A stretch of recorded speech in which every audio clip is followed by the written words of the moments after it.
Where do you see, as MDS Global, where the greatest growth in the market is likely to come from over the next, 12, 18 months? Well, I think two areas really, I think. I mean, obviously the consumer market will carry on, but I think that there's a lot of growth capability in the B2B market. It's been underserved to date.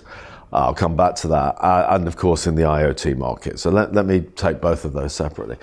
I mean, if we look at the B2B market, and the rise particularly of SMEs, 96% of all businesses across the European Union are SMEs. There are 20 million SMEs versus 45,000 major enterprises. And that market's been pretty much underserved by the network operators who are focused on the really big players, the big banks, the big oil companies, rather than the SME.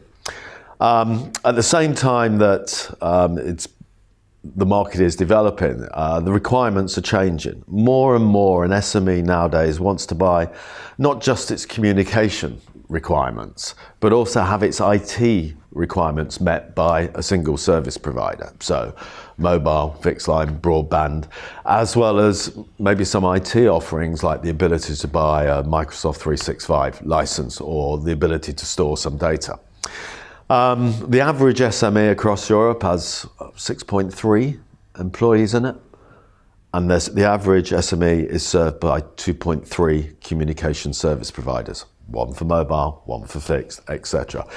So not only can they not buy all of their IT services that they want to offer in their market, want to use, and the communication services from one provider, they can't typically buy all their communications services from a single provider.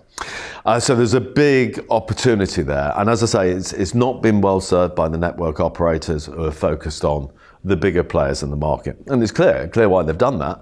The deal value is much higher. You stand a chance of signing up hundreds of connections, if not thousands of connections, whereas as I just said, with an SME, it might be 6.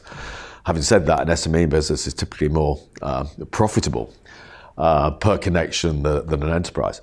But it's about deal value, and it's about the difficulties to serve. Serving the SME market has proven to be notoriously inefficient and hard for a major service provider to do. But if service providers take a lesson out of the consumer market, where MVNOs and service providers that are doing well in that market are putting control back to the customer themselves, giving them the ability to configure their own packages, giving them the ability to decide to roll over their data, giving them the ability to set their own spend cap limits. If the operators work in the B2B markets learn some of those examples and take and use technology like CPQ, then you're putting a lot of that, getting rid of a lot of that inefficiency and putting on the onus on the SME and the users within the SME to serve themselves. So there's a big marketplace there which has been under-focused on and underserved by the traditional network operators.